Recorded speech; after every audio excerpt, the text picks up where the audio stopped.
تو بہرحال آج ہم بات کریں گے سورہ ضحیٰ پہ انشاءاللہ کہ بہت سے لوگ ظاہر ہے ڈپریشن سے گزر رہے ہیں، ٹیسٹ اور ٹرائلز، ہمیں بڑے کویسچنز آتے ہیں، مختلف پرابلمز ہیں لوگوں کے، کسی کی کا انمپلائمنٹ ایشو ہے، کسی کو اولاد کا ایشو ہے، کسی کو کوئی اسپاؤس سے ایشو ہے، کسی کی شادی نہیں ہو رہی وغیرہ وغیرہ، بہت سے ٹیسٹ ٹرائلز انسان کی زندگی میں ہوتے ہیں۔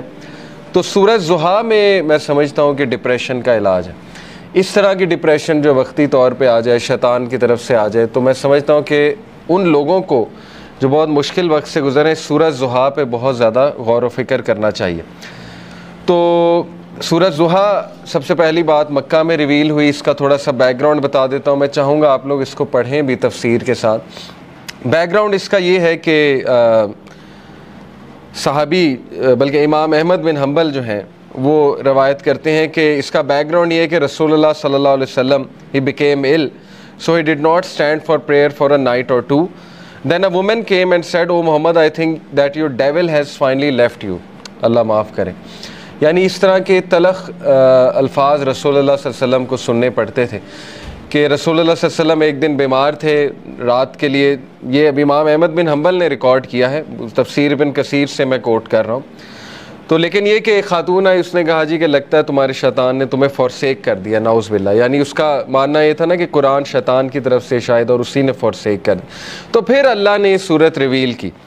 دوسرا بخاری، مسلم، ترمذی، نسائی، ان میں بھی یہ ریکارڈ کی گئی ہے حدیث، اور یہی ہے ان سب کا ویو کہ یہ اس موقع پہ ریویل ہوئی جب اللہ کے نبی صلی اللہ علیہ وسلم بہت غمگین تھے، اور اللہ کے نبی کو یہ لگ رہا تھا کہ یعنی لوگ کہہ رہے تھے نا کہ اللہ نے تمہیں فورسیک کر دیا، بلکہ یہاں تک کہ اللہ تم سے ہیٹ کرتا ہے، یہاں تک بھی ظاہر ہے کہ لوگوں نے کہا۔ تو بہرحال آئیڈولیٹرز جو تھے مشرکین، انہوں نے بھی یہی کہا کہ لگتا ہے محمد کا جو اللہ ہے، جو خدا ہے، اس نے محمد کو نعوذ باللہ نگیٹ کر دیا ہے، یا محمد کو جو ہے وہ چھوڑ دیا ہے۔ تو یہی ہے شروع کے الفاظ سورہ ضحیٰ کے، پڑھتے ہیں اعوذ باللہ من الشیطان الرجیم، بسم اللہ الرحمن الرحیم۔ والضحیٰ واللیل اذا سجا، قسم ہے آفتاب کی روشنی کی، بائی دا فور نون، آفتاب کی روشنی کی قسم ہے، واللیل اذا سجا، اور قسم ہے رات کی جب وہ چھا جائے۔ واللیل اذا سجا سے مراد ہے by the night when it darkness. ما ودعک ربک وما قلی، نہ تو چھوڑ دیا تجھے تیرے رب نے اور نہ ہی وہ تجھ سے نفرت کرتا ہے، نہ ہی وہ ناراض ہے تجھ سے، نہ ہی اس نے چھوڑ دیا ہے تجھے۔ Your Lord has neither forsaken you nor hates you. وَلَلْآخِرَةُ خَيْرٌ لَكَ مِنَ الْأُولَىٰ، and indeed the hereafter is better for you than the present، بلکہ آخرت تیرے لیے بہت بہتر ہے اس سے جو دنیا میں کرنٹلی تیرے پہ چل رہا ہے۔ تو دیکھیں 4 لیسنز اخذ ہوتے ہیں سورہ ضحیٰ سے، بڑے پاورفل 4 لیسنز انشاءاللہ جن پہ میں آج روشنی ڈالوں گا۔ سب سے پہلے یہ پہلی 4-5 آیتیں سامنے رکھتے ہیں اور پہلے لیسن کو ہم سامنے رکھتے ہیں۔ سب سے پہلا لیسن یہ ہے کہ ایون رسول اللہ صلی اللہ علیہ وسلم غمگین ہوتے تھے، ٹھیک ہے نا، تو it's okay to be said. ہر انسان کی زندگی میں کچھ نہ کچھ ایسا ہے کہ اسے غم آئیں گے، اور یہ اللہ نے لائف کی نیچر بھی یہی بتائی کہ الذی خلق الموت والحیات لیبلوکم ایکم احسن عملا، کہ میں دیکھوں گا تم میں سے بہترین عمل والا کون ہے۔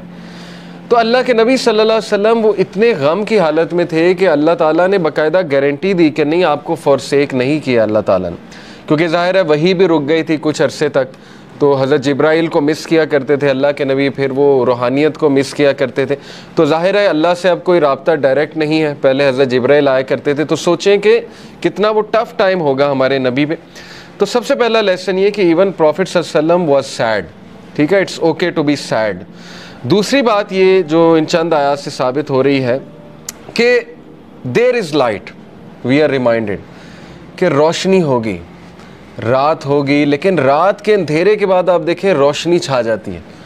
تو اللہ نے اسی لیے سٹارٹ ہی اسی سے کیا، والضحیٰ، کہ میں قسم کھاتا ہوں آفتاب کی روشنی کی، یعنی there is always hope, there will always be a new day, اور time will come and go, وقت آئے گا، برا ٹل جائے گا، پھر کچھ اللہ کی طرف سے راحت آ جائے گی۔ تو this is how things happen, life کی نیچر اللہ تعالیٰ بتا رہا ہے کہ یس اندھیرا بھی چھا جاتا ہے اور وہ پورا کا پورا چھا جاتا ہے، لیکن کبھی بھی اندھیرا پورا کا پورا نہیں رہتا ہے، صبح ہوتی ہی ہوتی ہے. تو اسی لیے اللہ نے سٹارٹ ہی والضحیٰ سے کیا، واللیل اذا سجا، اور جب رات کا اندھیرا چھا جائے، ما ودعک ربک وما قلی. یہاں سے یہ بھی ثابت ہوتا ہے کہ ضحیٰ پریئر جو ہوتی ہے، جسے ہم چاشت کی نماز بھی کہتے ہیں نا، 2 رکعت نفل، تو اس کے بارے میں میں ایک حدیث سنا دیتا ہوں. اللہ کے نبی صلی اللہ علیہ وسلم نے فرمایا، as each morning comes every one of you must give charity for every limb of their body. جب بھی صبح کا وقت ہو تو تمہارے ہر جو اعضاء ہے اس کو صدقہ کرنا چاہیے. سینگ سبحان اللہ is an act of charity, saying alhamdulillah is an act of charity, saying la ilaha illallah is an act of charity, and saying Allahu Akbar is an act of charity. یہ بڑے powerful اذکار ہیں، یاد رکھیں. سبحان اللہ، الحمدللہ، لا الہ الا اللہ، اللہ اکبر. اس کو ہمارے معاشرے میں ظاہر ہے چوتھا کلمہ بھی کہتے ہیں. بہرحال تو یہ ایک حدیث میں بھی آتا ہے کہ یہ جو اذکار ہے نا، یہ دجال جب آئے گا تو اس کے دور میں مومن کی خوراک ہوگی. جب فیمن کا دور ہوگا تو یہ مومن کی خوراک ہے یہ ذکر. تو بہرحال یہ اللہ کے نبی نے کہا یہ سارے الفاظ چیریٹی ہیں.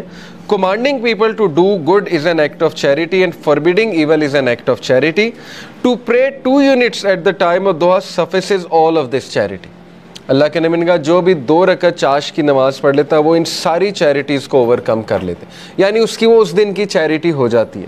یہ جتنی بھی چیریٹیز اللہ کے نبی نے بتائیں، تو یہ ہے چاش کی نماز کا جو ریوارڈ. چاش کی نماز جو ہے وہ سورج جب رائز ہو جاتا ہے تو اس سے لے کر ظہر کی نماز سے تھوڑا سا پہلے تک، آپ کہہ لیں آج کل 11 بجے تک پڑھ سکتے ہیں، 11 سوا 11 تک غالباً، یا اس سے تھوڑا سا پہلے.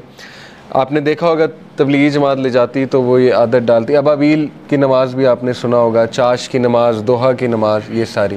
ہم بات کر رہے تھے لیسنز کی. تو لیسن یہ چند آیات سے یہ نکلا کہ ہر اندھیری رات کے بعد روشنی آنی ہے. کبھی بھی سچویشن سیم نہیں رہتی. تو مومن کو کبھی بھی ہوپ لیس نہیں ہونا چاہیے کسی بھی سچویشن کے بارے میں. ہوپ ہی ایک ایسی چیز ہے نا جو انسان کو زندہ رکھتی ہے. ہوپ ہی ایک ایسی چیز ہے جو انسان کو ہیلدی رکھتی ہے.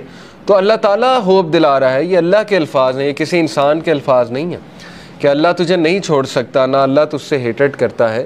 بس یہ اللہ کے کچھ طریقے ہوتے ہیں انسان کو ٹیسٹ کرنے کے لیے، انسان کو کچھ سکھانے کے لیے.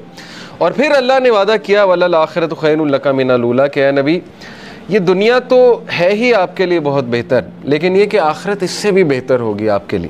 تو اس دنیا کے جو غم ہیں، اس دنیا میں جو ٹیسٹ اینڈ ٹرائلز ہیں، وہ کہیں آپ لوگوں کو اس غم میں نہ ڈال دیں کہ میری زندگی میں اتنے پرابلمس کیوں ہیں، کیونکہ یہ دنیا کی زندگی تو ہے ہی بہت ٹیمپرری. اصل میں آخرت کی زندگی ہے، وہاں پہ آپ کا ریوارڈ جمع ہو رہا ہے. اور پتہ نہیں اللہ کے نبی کو تو اللہ نے کتنا دینا ہے. دیکھیں انا اعطیناک کل کوثر، جب یہ صورت نازل ہوئی تھی تو اللہ کے نبی بہت خوش تھے، اور صحابہ نے خوشی کی وجہ پوچھی تو اللہ کے نبی صلی اللہ علیہ وسلم نے کہا کہ اللہ تعالیٰ نے مجھے آج بہت بڑی خوشخبری سنائی کہ اللہ نے مجھے الکوثر دینا اور اس سے میں اپنے امتیوں کو پانی بھی پلاؤں گا. تو یہ بہت بڑا سٹیٹس ہے، اور مقام محمود آپ کی سوچ ہے وہ کتنا بڑا سٹیٹس ہے اللہ کے ہاں، کہ نبی صلی اللہ علیہ وسلم جو ہے وہ کتنا قریب ہوں گے اللہ تعالیٰ کے جنت الفردوس میں. تو اس لیے مومن کے لیے دیر از آلویز ہوپ. اگر زندگی میں کوئی کمی رہ جاتی ہے، کچھ مل جاتا ہے، کچھ نہیں مل جاتا ہے، تو مومن کبھی بھی ہوپ لیس نہ ہو.